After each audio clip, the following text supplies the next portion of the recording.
capitalism is the worst economic system the world has ever seen, except for all of the other ones. I think degrowth, or whatever else people call that ideology, is one of the dumbest and most dangerous things we've had in a long time. We've done a whole bunch of experiments. There's a whole bunch more things we can do. We've innovated on the OpenAI structure. We've done things like fund universal basic income studies. But let's not lose this magical engine we've had. A founder with an idea that we had never quite heard before, that was bold, that was ambitious, but as John was saying, was specific. That's where the magic happens. And if you have one of those ideas, don't ask somebody like me for advice. Again, I cannot overstate, I think, the specialness of this moment. This is really a time to go for it. This is really a time to push where you can. Great companies are going to get started around the world in the next couple of years. I think this is the beginning of like a genuine technological revolution. Sam Altman and John Elkann, catalysts of change. This is cool. I've never seen a setup like this. And it turns. Wow. It's been an eventful 24 hours. We're used to those at OpenAI, but it has been, yes. So some of our top, Mira, who's been our CTO, and Bob, our head of research, decided to move on from the company. I'm tremendously grateful for all that they've done, and they actually, both of them have been working at OpenAI full-time longer than I have. I was still doing Y Combinator work. And, they've gone way above and beyond the call of duty for OpenAI. They've done tremendous work. And one of the things that I love is helping to develop talented people. And then if they want to retire or if they want to do something new, I'm always excited about that. And I think that's sort of a key part of the Silicon Valley ecosystem. In addition to being tremendously grateful for them, I'm very excited to empower a new generation of leaders. Mark Chen, who's going to take over Bob's job, I think is absolutely tremendous and really excited to work with him. Excited to flatten out the org and get to work more closely with the other technical leaders. I have not been as involved in the tech recently as other things because there's been so much going on. I'm excited to do that. And, I think this will be hopefully a great transition for everyone involved, and OpenAI will be, stronger for it as we are for all of our transitions. I saw some stuff that this was like related to a restructure. That's totally not true. Most of the stuff I saw was also just totally wrong, but we have been thinking about that. Our board has for almost a year independently as we think about what it takes to get to our next stage. But I think this is just about people being ready for new chapters of their lives and a new generation of leadership. You've been through a lot of change too, and I've always admired how you handle it. So I'd love any tips. Well, that's why being with you over the last 24 hours was very much relatable, and I always have been seeing how organizations, as they evolve and change, are living organizations. And I think what is ultimately important is that one is able to work with very strong people, as I was fortunate to do, and so you are. And also in this room, there are former colleagues of mine who ended up working for other companies, starting their own companies. And in some ways, it's always reassuring that one has worked with people that end up being able to ultimately make and build great things.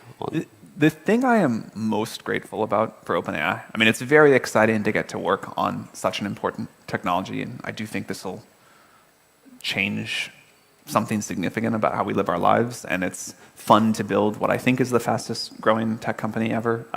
But the thing I'm most grateful for is to get to work with such wonderful people. That has been, the density of the talent at OpenAI has been something I never thought I would really get to experience.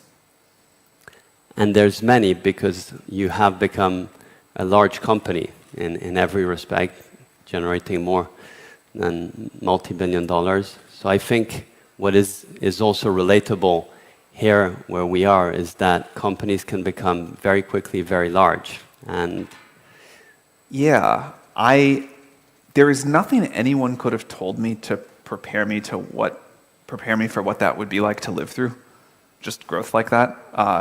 And I kind of thought I should have known about it, because at Y Combinator I got to watch, I know Brian Chesky was here last year, I got to watch them go through this, I got to watch other people go through this. But my takeaway is there's almost nothing anyone can do to tell you what it's going to be like. It's one of these things you just have to experience.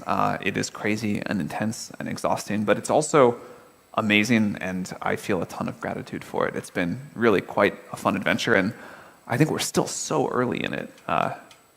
We've started to deliver great products, but we're going to deliver far greater ones. And it took us a while to figure out the science, and there's more science to figure out. But now I think we really get to invent products that are going to, and tools that are going to be so useful to everybody here. And my own experience has always been that when you are in these moments of changes, and the last year has also been equally full of new challenges, I think it's really important that they help you just know where you are at the core and what are the things that you want to concentrate on. In some sense, the last year has been like a very long decade for me. But in some other sense, I've never had like a higher rate of learning, and I've never had like a higher rate of clarity of conviction and respect for sort of duty and the mission in front of us. And I was reading this night, thinking about how important it is to stay firm when one is in one organization, particularly if you have a leadership role, because ultimately you need to stay firm in where the direction for the organization is. There was a very important battle here in Turin in 1747, and the battle was won by close to 4,000 people, over 400,000 French. And they named them Bujanen, which means don't move. And I do think it's really important in those moments that you don't move from your convictions, you don't move to the direction of travel. And in some ways, what has come out of all what you've done is really incredible products and more used. And the opportunity of trying in the US a couple of weeks ago, also all the voice features are really going to make it much more easy to use. And I hope that will soon come also to Europe. And I don't know if you want to tell us. Yeah, I'm incredibly excited about voice mode. To me, it feels as magical as the initial ChatGPT did. There's something about talking to a computer that feels so natural and easy and comfortable that I notice not only do I use it much more and get more value out of it, but I use it in a different way. There's like things that, I didn't even realize this, but there's things that you say out loud and there's things that you text, and they're like a little bit different. And now I feel like I can have like a fuller set of conversations used with ChatGPT. We're working as hard as we can to quickly bring it to Europe. There's obviously additional regulatory stuff we've got to go through, but I'm optimistic that we'll get there, and I think you all will love it. There's a lot of other products that we've been launching and will launch, but one other one I would love to mention is O1, our new model that came out a couple of weeks ago, which is focused on reasoning capability. It has been so fun to see what people have been discovering with that. One of the most exciting parts of OpenAI is we work really hard, we come up with a new model, we're proud of it, but you also are always like, is it going to be good enough? Are people going to like it? Are they going to, is it going to solve people's problems? And then you put the tool out in the world and you wait. And there's this period where people are like, it does all the stuff on these metrics. That's cool. And then you keep waiting. And then the stuff starts rolling in where you see screenshots of people saying, look what it did. Or people say, I built this thing or that. And we thought before that reasoning would be a big unlock for what people can do for using AI for programming, to help with scientific discovery, which is probably the single category I'm most excited about. But to actually see it and to watch people learning from each other about how to do this, how to use this, and this new set of very complex tasks that you couldn't do with previous generation models that people are really using now, and the way that we put that into the product, the way that we show it thinking, the way that you can see kind of its thoughts along the way, that's been very rewarding. So I'm excited for that. I'm excited for the Search GPT, which we put out in alpha and we'll put into the ChatGPT product to make it more useful for real-time information. And most of all, I'm excited for what businesses and people are doing with these tools. It has been, I had lunch today with some entrepreneurs here using our tools for different things. Yesterday, we were at Ferrari and saw what they're doing with the tools. I think we've gone past the stage of curiosity to just people generating more value for each other in the world because they have AI. And we try to build the best products we can around that, the best APIs, the best consumer tool, but it's up to other people to then create all the value, and that's been very wonderful to see. I must say what's very surprising is how fast one has been able to use these different tools. And in my own experiences, it goes with my kids, and one of my son is here, and he actually is using ChatGPT as we speak and just trying to see how the words that we use, what they actually mean and how they relate one to each other. And that has been making our conversations much better.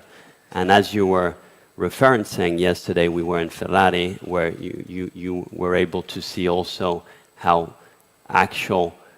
the actual technology is being thought through, not only to try and work around some areas of engineering, but also what is going to form the experience you'll have tomorrow. And the voice, and particularly if the voice is going to be as good as what I was able to witness, if you think about that ability within a car, how you can really change completely the way in which you interact with it. I think that's a totally new interface to a car someday, where you kind of get in and just talk to it.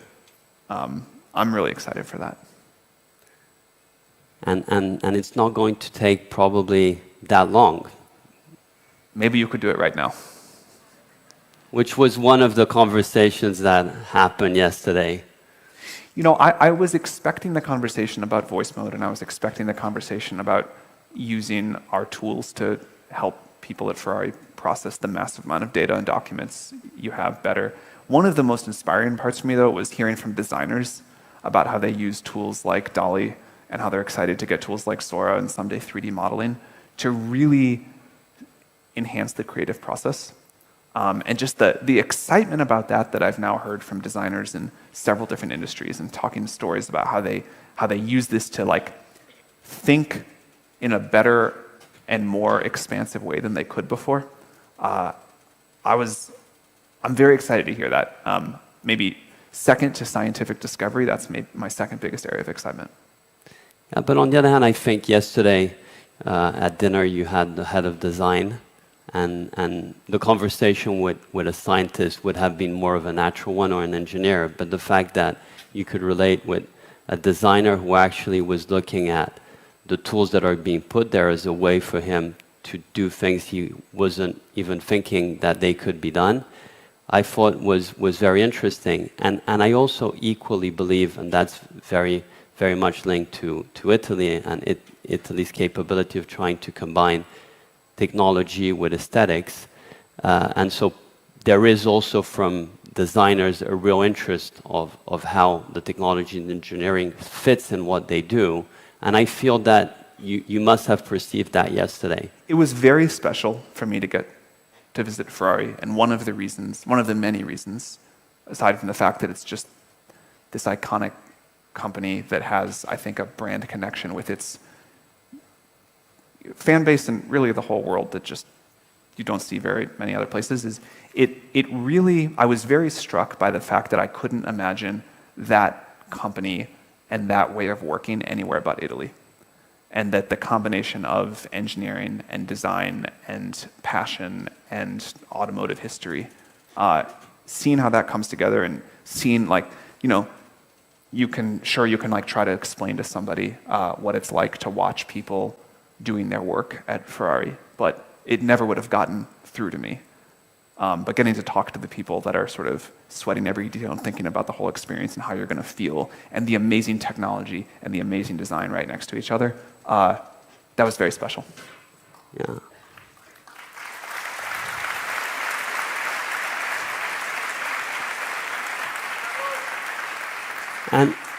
And just on that, I also think what was instructive, and I really appreciated how you were asking on the shop floor, where it's ultimately these are products that one builds, and you participating more in a world which is less physical than the ones in which at least I participate. Also observing how the way in which the shop floor is now organized, the way in which one is at ease with how the different technologies that you can apply to building the engines. And I know there was a big surprise that the engine actually takes longer to build than the car. I felt also that was very instructive for me to really show in real life how ultimately the way in which the evolutions of technologies and also the way in which we as humans are actually doing better our work was very tangible. One of the many highlights of the tour was talking to someone who really was talking about the craft of assembly, of one person assembling an engine, and why Ferrari does it this way, and what it means, and why it's better, and how they care so much about how the engine looks and sounds, and of course the performance, and how Enzo Ferrari said it was the soul of the car. And then in the very next breath saying, and by the way, there's this bug in ChatGPT, it's really bothering me, I need it for my craft, can you please fix it quickly? So that was great.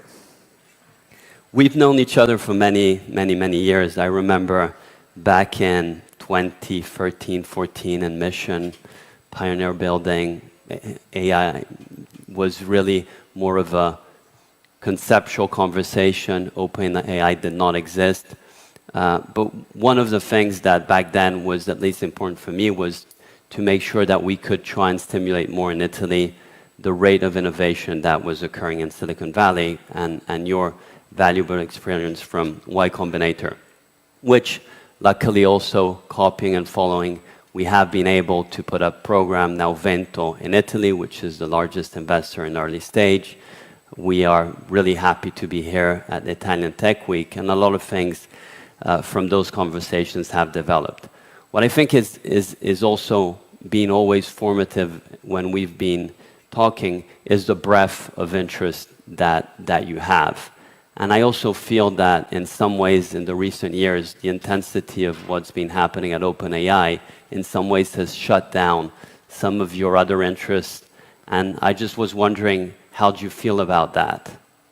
Yeah, I kind of have just loved whatever phase of life and career I'm in. I did love, one of the best parts about running Y Combinator was exposure to everything. And I think, and I hope we can talk about this more, one of the ingredients of a successful startup ecosystem is people working on lots of different things together and this sort of shared collisions and knowledge transfer that enables. And I think I formed such a helpful perspective on the world about what was happening, what new technologies were falling into place on the tech tree that eventually came together to enable OpenAI. And without that very broad view, from chips to energy to AI, algorithmic progress itself, to learning something about how to build internet companies, I think without all of that background and all of that view of the world, it would have been much harder to do OpenAI. But also, I'm excited when you run this broad search for a while and then find the one thing you want to pour all of your energy into. And I love this part too. So there's a lot of great things happening in the world, and it was very fun to be an investor and get to play a little role in many of them, and it's very fun now to get to play a bigger role in one that I really love. I do miss all the other stuff. I think that, in particular, the two trends I'm most excited about for the next decade or couple of decades are abundant intelligence and abundant energy, and the prosperity that we're going to get from these two things that are unlocking kind of, I hope, around the same time, is really quite remarkable. The growth we can have in the world, the increase in quality of life we can have in the world, better sustainability, better education, better healthcare, better everything. We can all build much better tools and experiences and products for each other.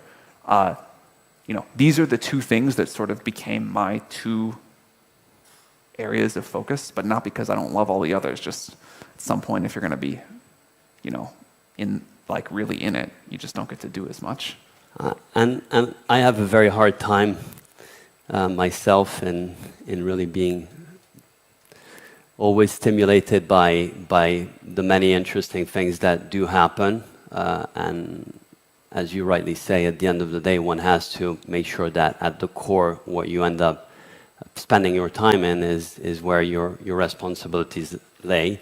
On the other hand, I do think that having that versatility of exposure makes you better at your job, and having an idea that what your company is doing is actually part of a much wider context. And equally, just knowing where the future is going. And I think the energy element, which probably is not necessarily understood, is that if we actually don't get to have cheap, decarbonized energy at scale, a lot of what is being done, particularly in AI, is going to be limited, right?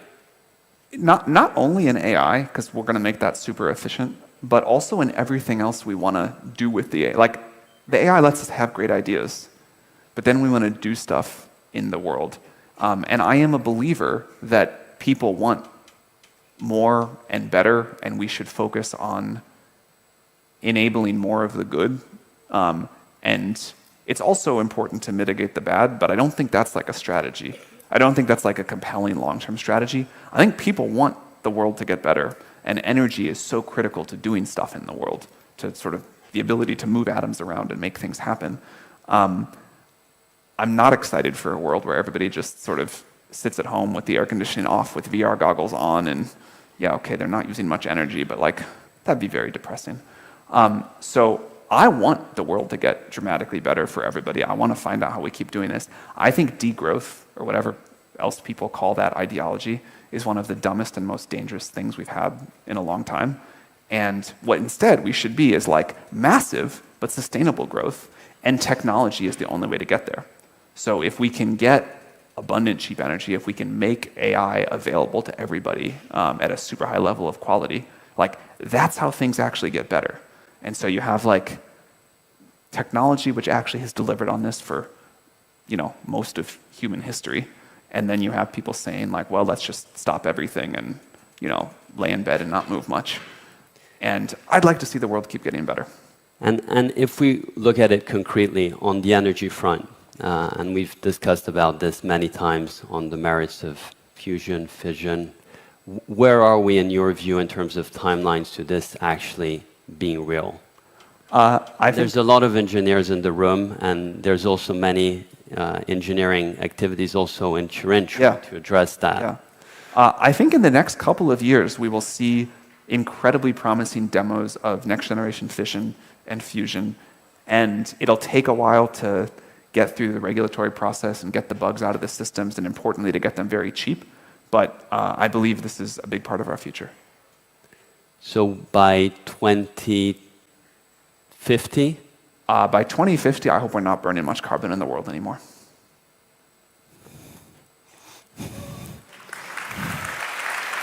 It's a big commitment. So if that plays out in the way you just described, that by 2050 we'll be able to have decarbonized free energy, and the evolution of what AI will allow us, we'll be living an unprecedented growth trajectory of our world. Yeah, to be clear, I think we already are. Like, think about what life is like today relative to 200 years ago, what we're capable of doing, how things that would have routinely killed us, you know, a mild infection, we have developed the technology to, you know, make almost a non-event. You just sort of don't think about a lot of things that people used to think about. So I think we're already in an age of quite significant wonder, but it's sort of part of the human experience, you know, the human spirit, to always want more, want better, want to say, okay, what's next? What are the next 10 and 20 years are going to be like? And I hope we make even more progress to a better world in the next 20 years than we did in the last 200. But this is fundamentally not a new thing. Like, technology has been delivering on this for, actually, so to an American, 200 years sounds like a long time. One of the things I love is the history of technology, and a special thing to me about Italy. I'm like a big nerd. Like, if I can go to a city, and there's like something about the history of technology to go look at, I would prefer that to anything else. Did you ask ChatGPT about personalizing you a series of what happened and what was invented at Turin? I didn't, but I will right after this. But I did do that in Venice earlier this year. I was there with our mutual friend, Diane von Furstenberg, and she loves Venice, as you know.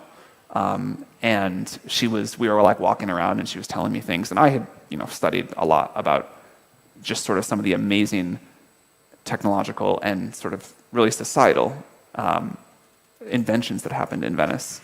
And she was telling me about them, and then she got tired of it and wanted to do something else. And so I used ChatGPT as like a tech history tour guide of Venice, and it was really good. Really, really good. I've done the same thing in Rome, too, where it's just like amazing to see what's there. But this is not a new trend. This idea that we invent technology and it improves our quality of life in our society, if you define technology as doing more with less, or being able to do things you just couldn't do at all before, making new tools for people to use, this has been going on for a very long time. In some ways, what we've also been observing is that there are other factors that ultimately stop this progress. And in some ways, what we have witnessed is that capitalism and the freedom that it has created has allowed a lot of development, but it also has created disparities.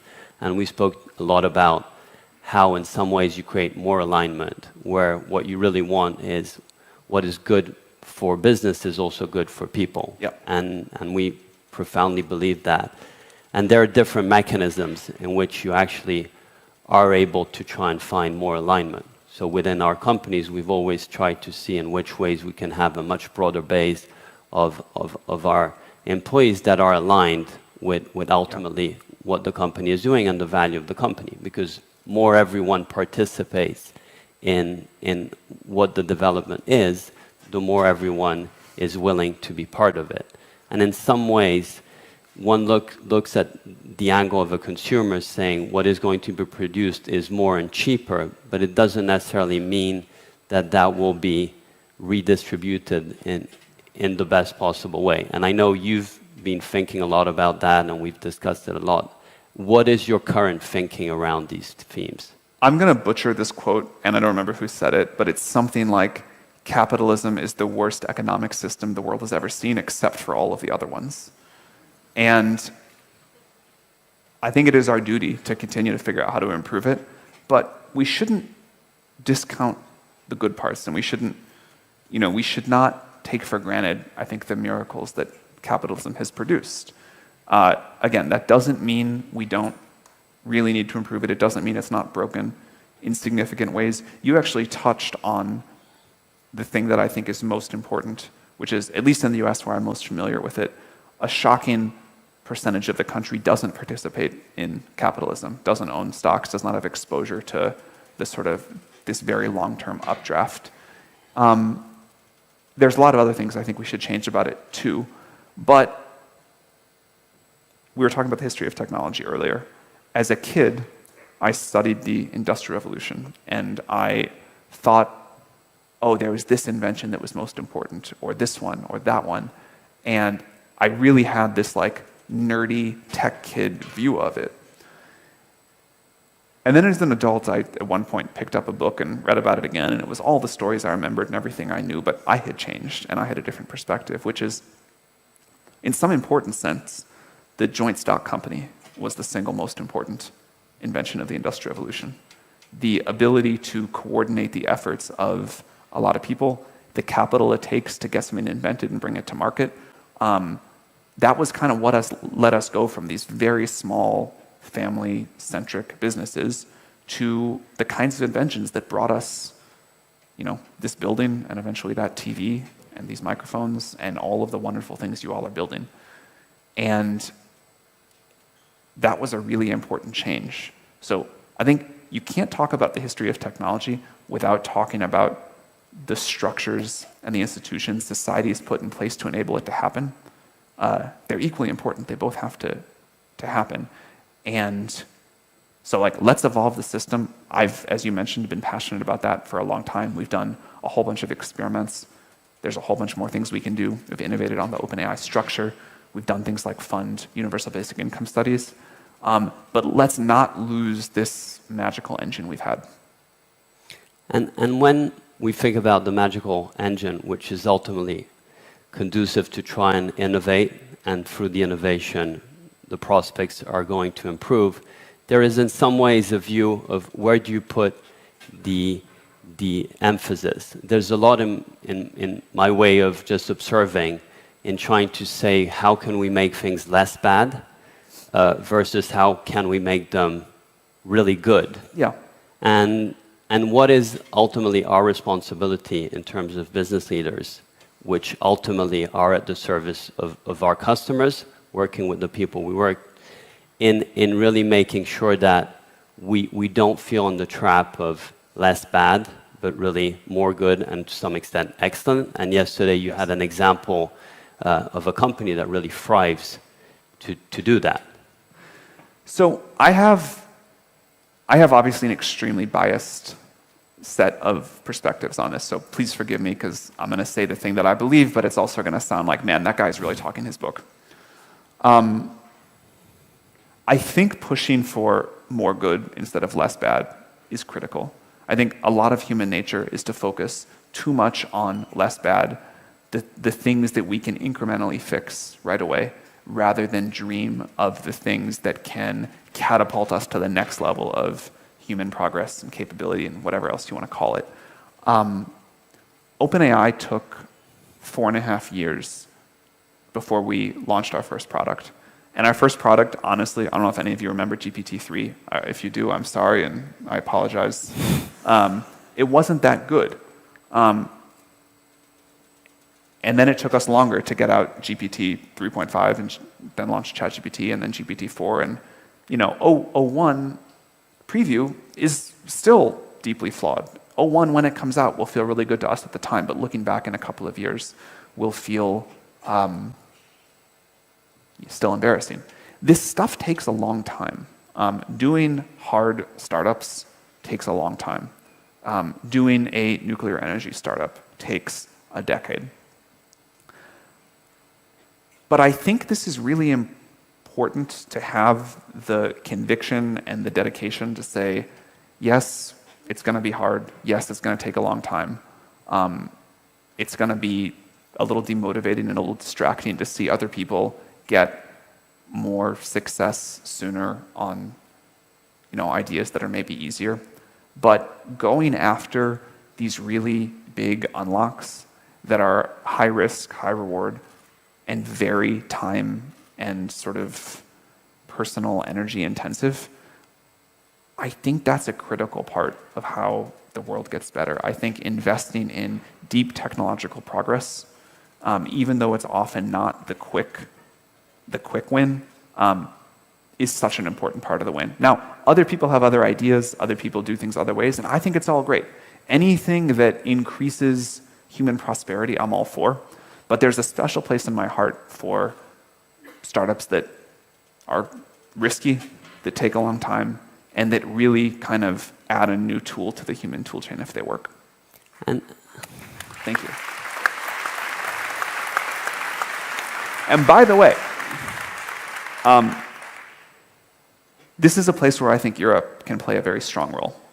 There are a lot of things, there's an incredible amount of talent and history in different industries here. I've met a lot of people on this trip and others that are doing these hard things. I think the startup ecosystem needs some additional resources, but the spirit is here.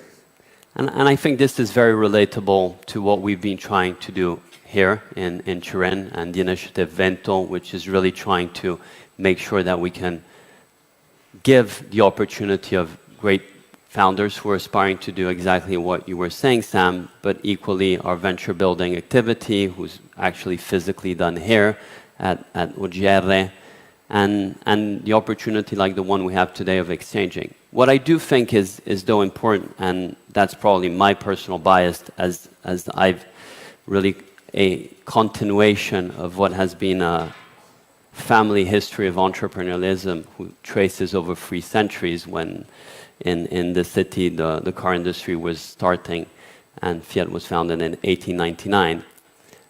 You end up going through different waves of renewal and change, and in some ways, what I think is really important is to try and capture, and particularly true for a country like Italy, which you love, you've been here many times, is we're not only about our history, we're not only about our culture, we're not only about the incredible things that have happened in Venice that ChatGPT was telling you about. And in some ways, in your view, with your lenses, right, how can you make sure, and the audience here, that instead of looking at it with pride, it is actually a way in which it feels that you're pushed forward and that you don't become lazy or insecure about all the things that already have happened, but just on the contrary, you take that in a way that, well, there's so much more to do. And you asked me, what do I think about AI last night? And I told you what I think about AI is the incredible things that I don't know that are going to come yet. So, first of all, I think this is I appreciate you saying that. I think in any place with such a rich history, it's tempting to look back and be proud. And a thing I love about you and many other people here that I look around and see that I know is just this relentless drive to look forward and say, we're only as good as our next thing. We're going to keep going. We're going to keep pushing and driving progress. I think this is a very special time to do that. I think technological revolutions like the one that we're lucky enough to be witnessing right now with AI don't come along very often. Maybe it's like an every couple of decades thing. And this is when the most new creative energy is possible. This is when new industries, great new companies get born. In a career, you may only get a couple of moments like these. And I think I love the startup energy always. I think that this is a time to really go for it. This is like, this is a time when the earth is shaken in some sense. The normal rules of who can succeed at what are suspended, and startups have an incredible edge because they can move more quickly, they can iterate faster, and that's so rewarded when there's this level of dynamism. I would love to see Europe and Italy in particular really embrace this. I think it's not easy. I think it requires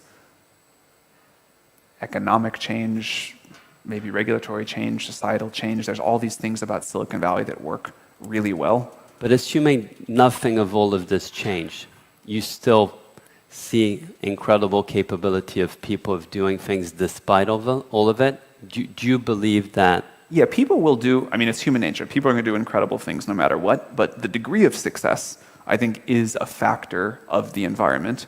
But this is a great sign. Like, this didn't happen a decade ago, and this is the kind of change that I think needs to happen to form a community. Like, in my own life, one of the most important things that happened to me was the early Y Combinator startup schools, and being in rooms like this. The speakers didn't matter, but just meeting the other people. And those connections from almost 20 years ago now are still some of the people that I text regularly, am super close to, work with directly. Forming community, I think you can do so much more than an individual startup could just go do off on their own. So I think things like this are super important. Because I think, Sam, that what's important is not to have any alibi. There's always reasons why it couldn't have been different. And in some ways, if we end up trying to see what can change in terms of regulations, in terms of policies. You can't wait for that. And I think the push we ought to give ourselves, and also who's in the audience, is ultimately push where you can, and the good outcomes come out of it. I think that's for sure. And again, I cannot overstate, I think, the specialness of this moment. This is really a time to go for it. This is really a time to push where you can. Great companies are going to get started around the world in the next couple of years. I'd love to see many of them happen right here. I think this is the beginning of like a genuine technological revolution. And I did my career in a sort of strange order. Normally at least in Silicon Valley, you run a company for a while, you do a startup, then you become an investor, and then you have like some sort of passion project as your retirement job. I did technically run a company first, but it didn't go very well, and I learned a bunch of painful lessons, and also didn't learn, like, I think you always can learn the wrong things from failure too. But then I became an investor, and I was pretty good at that, and I thought I was going to do that. And then I did this passion project of running an AI research lab, and then I ended up having to run a big company. And I'm thrilled with how it's gone. I'm very grateful. But I do think sometimes, man, if I could be a tech investor right now, this would be the most fun time ever because of the number of great things that are going to get created. And so it's not just like do what you can. It's go shoot as ambitiously as you possibly can. Say this is a crazy and rare opportunity, and we're going to build the next giant tech company. And just as we end, and I know there might be a couple of questions, how do you think about the difference between ambition and delusion? The first thing that came to mind was specificity versus non-specificity, or definite plans versus like very vague plans. And if you're trying to do a very hard thing and it's unproven, like maybe it'll work and maybe it won't. But if you have like, here are the reasons I believe this, here's the tests I want to run, the data points I want to get, what would make me believe with more or less confidence, and here's my next step and the one after that, and you're sort of putting one foot in front of another, I think that's ambition, whether or not it works. And if you're like, there's going to be this great future and all these things are going to happen, and then someone says to you, great, what are you going to do tomorrow? Or what's next? Or what do you need to like learn to verify or disprove this hypothesis? And there's sort of like a lot of hand waving but no answer. That's more in the delusion category. So let's avoid that. Yeah. Like one thing I have learned again and again in my career is just the value of putting one foot in front of the other. Baby steps. Learning fast, making mistakes, but making them with baby steps and just correcting your course over time. That single recipe, I think, is the surest path I've seen to success. Hi, John. How are you? Hi, Hi, Sam. Hey. Thank you very much. Thank you. That's highly insightful. We're a little bit out of time. We had questions from the audience and from founders. One, to start, I'll start with you, John. AI is going to disrupt or impact industries. It's a little turning. AI is going to impact most traditional industries in the next couple of years. It already started. How can companies start now to adopt new strategies to adapt now rather than be late in a couple of years? Well, I think awareness is ultimately the most important. And the more you're aware, the more you'll be prompt to adapting. And what is the most important thing, in my view, is what we were discussing before. Just leave yourself, as an organization, the latitude that a lot of the things that some of these new technologies are going to allow you, and AI is going to allow you, you don't know. And it doesn't matter. But just be open to what you'll be able to invent and create without knowing it now. Thank you very much. And do you think there is a kind of a team to build around it? Do you think there is kind of the talents to bring to companies today? There's talents of everywhere. I think it's really not constraining yourself of what is possible. That makes sense. Thank you. And Sam, for all the founders that are building, we have a lot of founders in the room today. A lot of them are building at the application layer. What are you most excited about? What should they focus on right now? What are the biggest problem that you would want them to start solving? I always reverse that question on founders. One of the things that amazed me most about YC is the degree to which the best founders have ideas no one else does. And if you're asking someone, what should I build? We all get deprived of your own intuition. So there's lots of amazing things people are building, but we need it from you. The way, again, talking in my own book, I'm like way too bullish on startups. I believe startups are like this critical ingredient to the world, but I really do love them. And the thing that we saw again and again is a founder with an idea that we had never quite heard before, that was bold, that was ambitious, but as John was saying, was specific. That's where the magic happens. Yeah. And if you have one of those ideas, don't ask somebody like me for advice. Well, thank you very much. Thank you. Thank you, John. Thank you. Thank you. Thank you.